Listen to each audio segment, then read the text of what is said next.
Hello, my friends, and welcome to another episode of Ending Physician Overwhelm. I'm taking this one slow because I have just had a day of hearing so much garbage, to be quite honest. And garbage is not quite even the right word for it, but I will stick with garbage for the time being.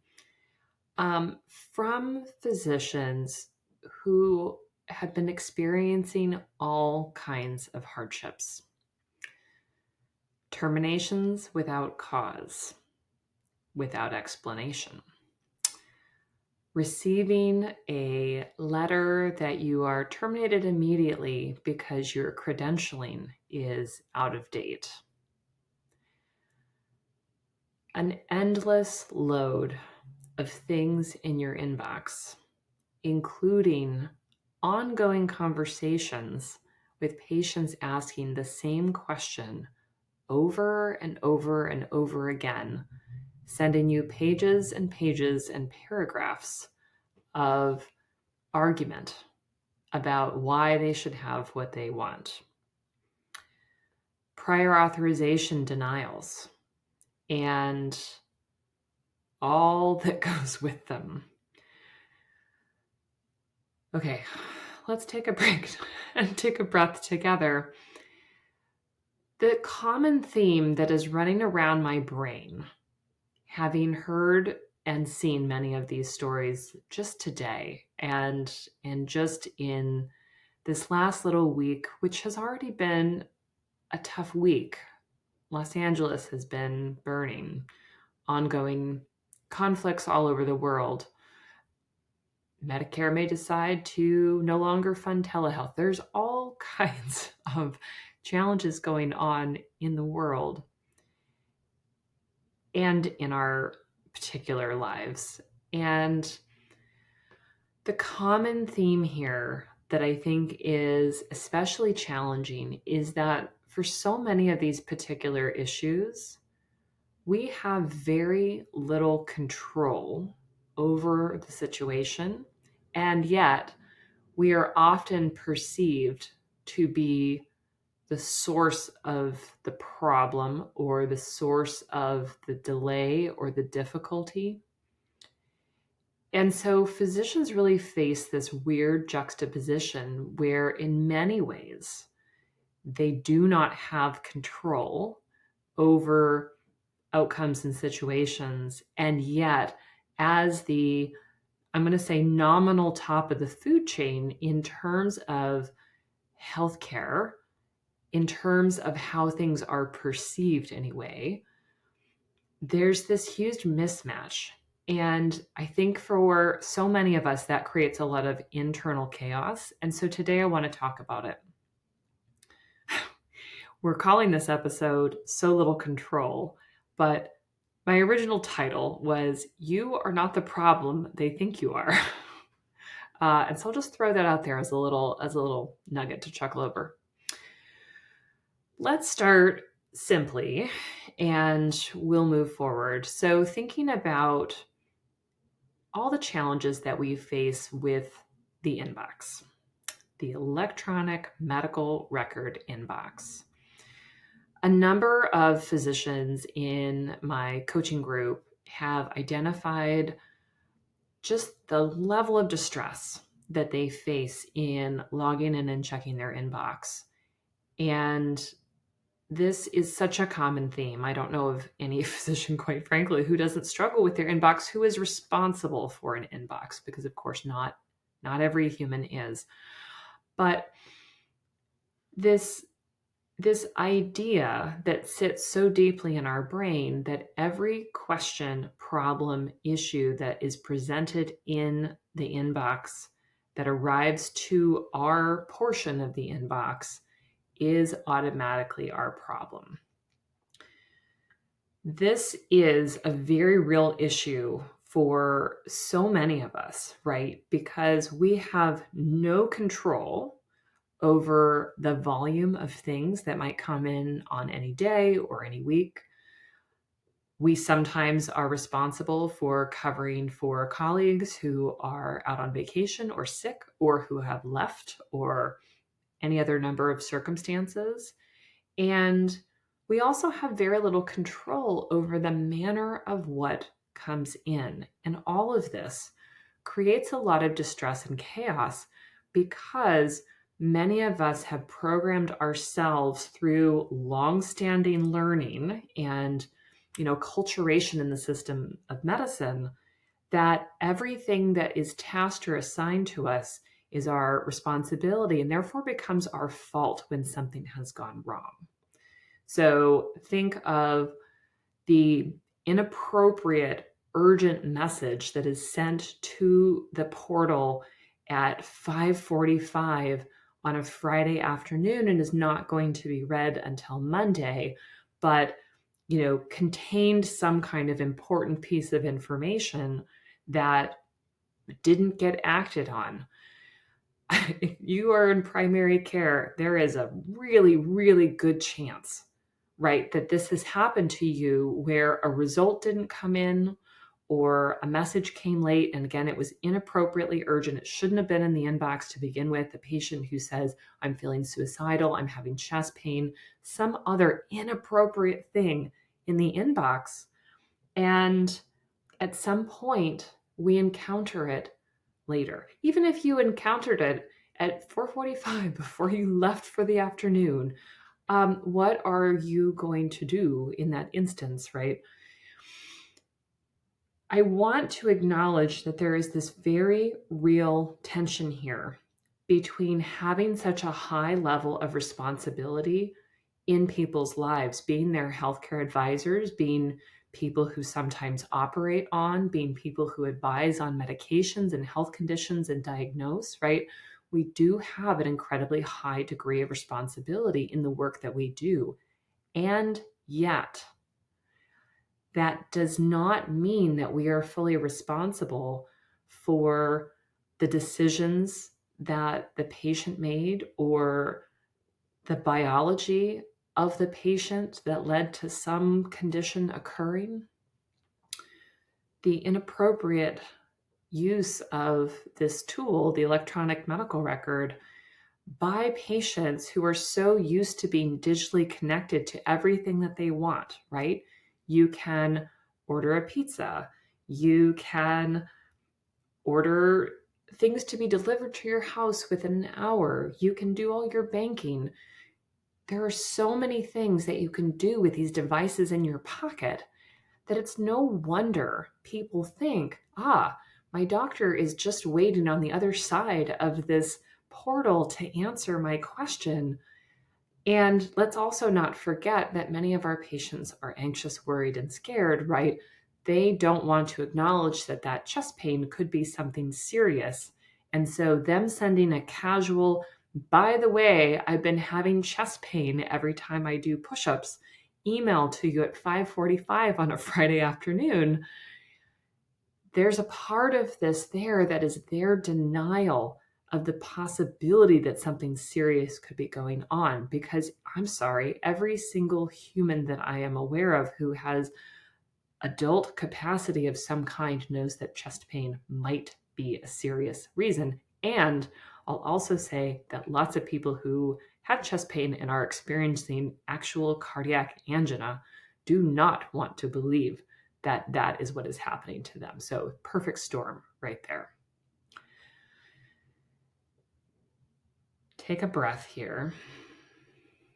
My intention is not to rile you up, but I want to point out that, again, this is a situation that we have very little control over, and it's easy for us to interpret the volume and the severity of things in our inbox as being our fault, our responsibility, our weight, our burden to bear.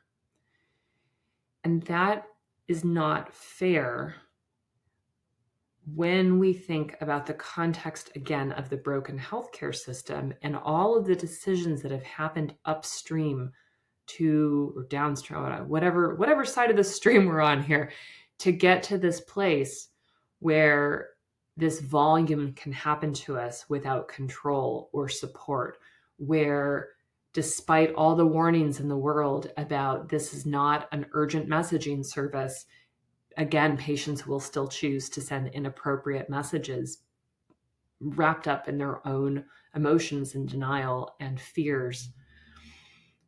All of these things are important to consider when you are staring at your inbox in despair, feeling like you are the one who is fully responsible for this. And the first thing that we need to do, quite frankly, is to settle down our nervous system. Because even me, just sort of thinking about these circumstances, my brain is being flooded with all of the very discrete memories that I have of these particular circumstances related to the inbox. And I'll tell you, I'm in a different place now than I was for many, many years. But my experience of the inbox trained me to think that I was 100% responsible for being on it, in it, all the time, because that was the only way I was going to be saving my patients. And like any primary care physician, I can tell you a million stories off the top of my head of things that have happened, again, related to one inappropriate portal message sent. So we know that there is a very real reality there, and yet we also cannot carry the responsibility. But I feel it in my nervous system right now, and I'm sure that you do too. And I want to acknowledge that the very first step is that we need to settle down that nervous system response. This is where, forgive me for saying, this is where your deep breathing comes in. This is where your grounding exercise is, right? Of feeling your toes inside your shoes, pushing down. All of these kinds of exercises are designed to try and help settle down that sympathetic nervous system tone that is making you suddenly feel nauseous, jittery, anxious, overwhelmed.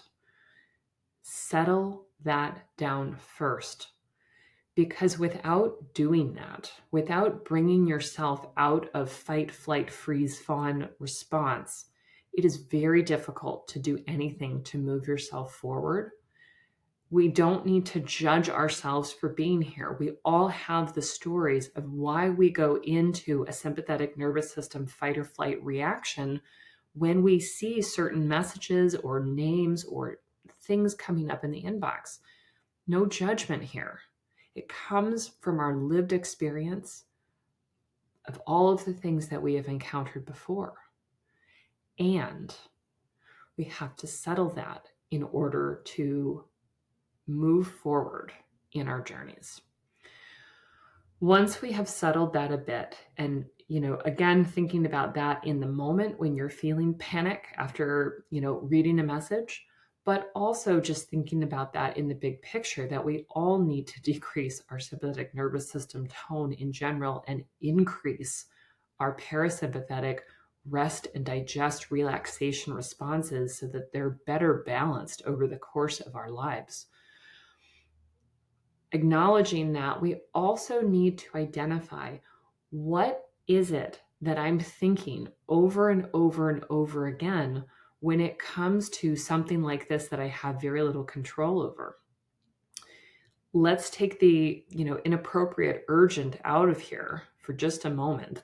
I'm not staring anymore at a message that's talking about chest pain that I saw came from 2 days ago. Now I might be just looking at my inbox and there's 20 messages, or there's very long paragraphs from my patients. And what am I thinking in response to that? So if you've listened to episodes before, you know that when we have an emotion, there are thoughts that are connected to it. The emotion is a response to our thoughts, really, but usually the emotion is the thing that we notice, right? If I'm feeling overwhelmed, frustrated, resentful, angry, panicked, looking at the inbox, it's because I've got some thoughts when I see that there are 20 messages sitting there for me or paragraphs. What am I actually thinking about the inbox when that is happening?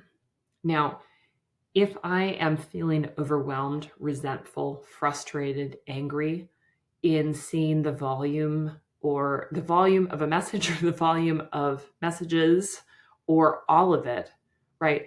I am having thoughts that probably go something along the lines of anticipating that I'm going to be spending hours here, that people are using my time inappropriately, that I am responsible and on the hook for replying to all of these messages myself, that all of the things, right? That my patient must not have understood in our very long conversation yesterday when I said that no, he was not an appropriate candidate for a treatment that he wants. And then he turns around and sends me 5 more pages of reasons why he thinks he should have access to whatever treatment. And I've said no, and my position remains no. If I am feeling and believing that my responsibility is to spend hours responding to all these messages, to do all of the work myself, to take on and bear the responsibility of all of this, frankly, unpaid work, no wonder I have those feelings. So pull out the thoughts, identify what you're thinking, and that gives us an opportunity to not only understand and empathize with ourselves, quite frankly, for having the emotions that we're having, but also to check the validity of those thoughts. Just because a nurse has forwarded a message to me without maybe doing appropriate triage on the message does not mean that therefore I have no choice or agency. I might believe that, but I have the opportunity to decide, nope, that is an appropriate task to send back to said nurse or the nursing team, whatever the situation is in your office, clinic, hospital, and say, this concern needs to be triaged. I need you to call so-and-so and, ask them more or put them on the schedule. We so commonly believe that anything that is sent to us, again, from patients, staff, whatever, is our responsibility. And again, so many of us are used to spending hours and hours and hours on this work. We need to understand what we are believing in response to looking at that inbox and to decide whether or not it's sustainable, appropriate, feasible, because most of the time it is not, but it is just our learned response. It is our conditioned behavior to think, if somebody sent this to me, I must act on it.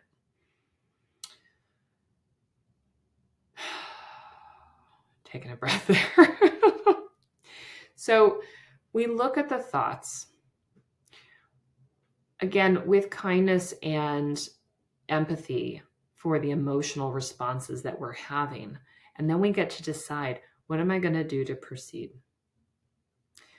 The patient who I've already spent a very long time with discussing why the thing that they're requesting is not appropriate or not available, and then sends me pages and pages of reasons why they think it is appropriate and I ought to reconsider.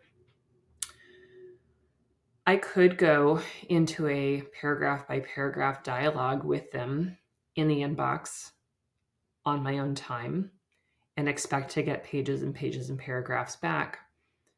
But if you understand that you have the authority to decide that for yourself, this is not medically appropriate, and I will not choose to move forward with this pathway, you have the opportunity to keep your response very short and to invite the patient to move on if this is not a good therapeutic relationship. We don't do this a lot in primary care, and I think that a lot of the time we feel very beholden to do what our patients demand or ask of us. And sometimes, frankly, it is not appropriate. Or it might be something that someone considers reasonable, someone other than myself or someone who has different ideas it might be, but I don't have to offer it. I'll give you a very brief example in that I was asked last year to sign a medical marijuana card. I think I've shared this story before. I said no. Patient was really upset with me. She wanted to get the marijuana at a lower cost. Now, I don't control whether or not she uses marijuana. I don't control whether or not she ends up with a medical marijuana card. I just know that for myself, I choose not to offer that. I choose not to sign off on that because I just frankly don't feel comfortable putting my name to that because I don't feel comfortable thinking that that's an appropriate treatment. So I don't want my name on it. I am allowed to decide for myself that that is not something that I offer. But again, in the sort of customer service bastardized world of primary care, I might feel like I have no choice in the matter. There are many treatments that people want all the time that are not medically appropriate, right? As an obesity medicine specialist, I am someone who prescribes GLP-1 medications all the time. But I do so within my training and comfort level. And if I offered Ozempic I'm using Ozempic because that's what people come in to ask for, even though that's obviously not the obesity version. When people come in and they're just like, well, I just want that. That's nice. You can just want it. That doesn't mean it's appropriate. That doesn't mean it's safe. That doesn't mean I'm going to sign off on it. There are many, many examples of this, but again, without examining our thoughts a little bit, we will not give ourselves the agency to decide whether or not we give ourselves permission to say yes or no. When you think about the areas of your work where you feel that you do not have control, and again, just thinking about the things that the patients want that might not be appropriate, their expectations about their ability to access you all day, any time of day. And that includes wanting an immediate message back, wanting to get a refill right away when that's not the policy, wanting their form to be filled out while they wait, but only for 10 minutes, right? As though you can drop everything and get that done. All the administrative garbage when a text system is not working and you can't actually press the button and get the thing that you need. When there's a prior authorization that keeps getting denied, even though this is a fully appropriate treatment for your patient. It's just seeing a doctor who is a surgeon talking about being called by United Healthcare when she was operating on the patient and them insisting on fighting over whether or not that patient qualified for inpatient admission after the surgery. They called the surgeon and interrupted the surgery to fight the insurance authorization over admission for her post-surgical recovery. She scrubbed out to take this call not knowing, right, what it was about. The moral injury, the just mind blown, sort of challenges that we face. I want to acknowledge that there is so much in our worlds that we do not have control over, but yet that we are perceived to be the deciders of, the ones who are in control. Think about if you're an employed physician and a patient doesn't get along with the medical assistant who roomed them or didn't like the front desk interaction and believes that you are responsible for that person because you must be the employer, not knowing at all this grand structure of hierarchy that has nothing to do with you because you are also, in fact, an employee of this system and have zero control over personnel. There is so much that we do not control. That's not even including the things that happen to human bodies. My point is that we can no longer carry the internal responsibility, the believed responsibility for so many of these things.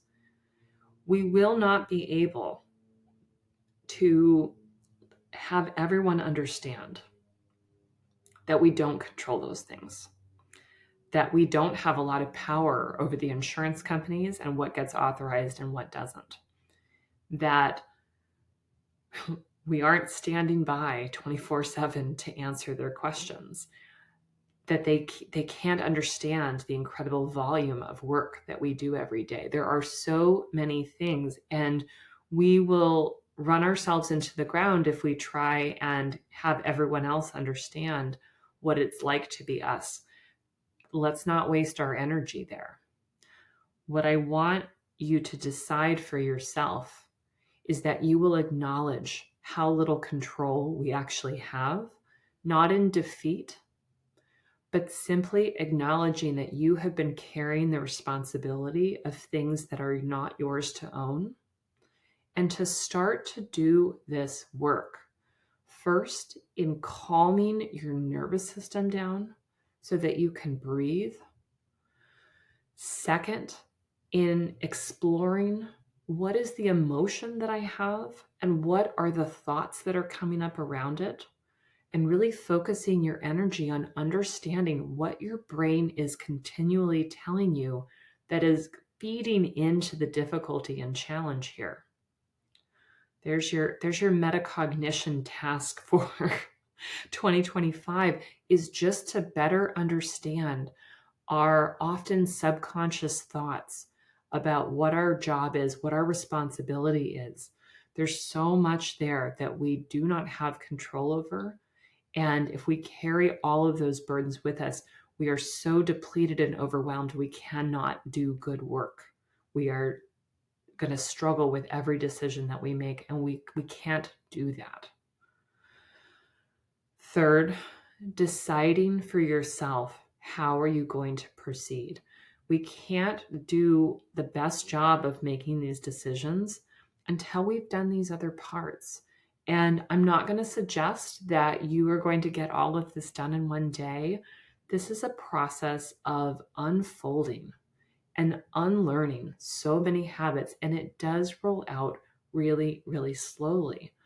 Much, much slower than you learn all the new things that you learn every year about taking care of human bodies. I know you're learning tons of things and unlearning these deep-seated habits and beliefs so that you take care of yourself, that you decide for yourself how you practice medicine, even if you're an employed physician and you don't have a ton of control over the number of patients or the timing of the visits. There's so many things we don't control.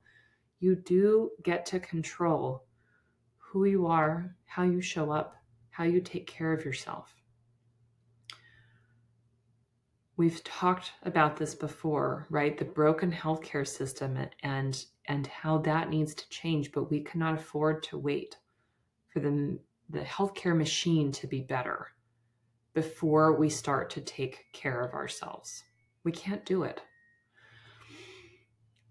I don't want to continue to see us give up in defeat.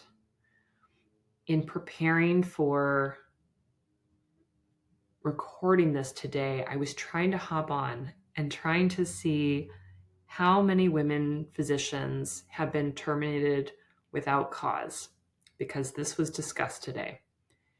And of course, I can't find any numbers because that stuff happens in secret. And I want to tell you, it happens all the time and far more often than you can imagine. And it's maddening and deafening and soul crushing.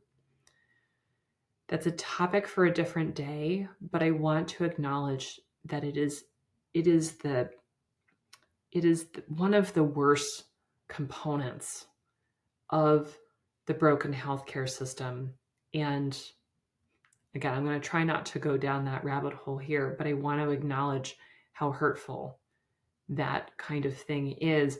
But in trying to search and find out how frequently that happens, I came across an article that was just updated in 2024 about how many women physicians are still leaving medicine. Articles came out prior to the pandemic showing how women, commonly cut down to part-time or leave medicine altogether because of all the strain on them that's on top of the normal stuff in the broken healthcare system on women physicians in particular. It has not lessened, and it has in fact gotten worse during the pandemic, which is a shock to zero humans. But I just want to acknowledge that if we want to stay, if we want to continue in medicine, if there's still a part of us that finds joy there or wants to find joy again, choosing to take good care of ourselves, choosing to control what we can, and that's really only ourselves, is the path to be able to do that. I can't think of any other way, because I have not seen any other way. Now, I am not all-knowing, all-telling, but I will say that for myself and for so many of the successful women physicians who have turned things around after suffering, they have done this work in figuring out, how do I take care of myself? How do I figure out what my priorities and values are, and then practicing them? And it is practice, because we have to unlearn old practices and start to replace them with new ones.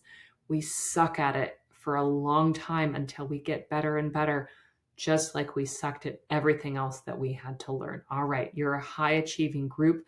You were amazing at some things right from the beginning. I know you. That's what you're saying right now.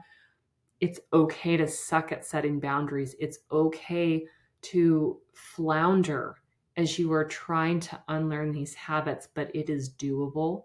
It is necessary. It is so important.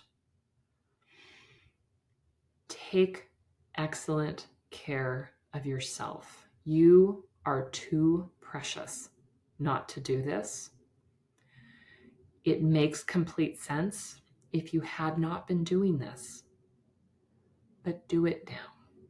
Start today. Unlearn and ditch the unhelpful thoughts that have you working 300% of your capacity all the time in a broken healthcare system. Identify what those thoughts are and practice thinking new thoughts in their place. You are not responsible for every human whose name you are attached to in the chart. You're responsible for your parts of it.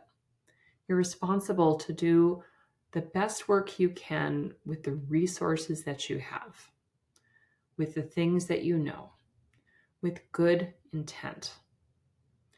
We will not prevent all mistakes. We will not avoid all errors. We will do our best to do the best job that we can.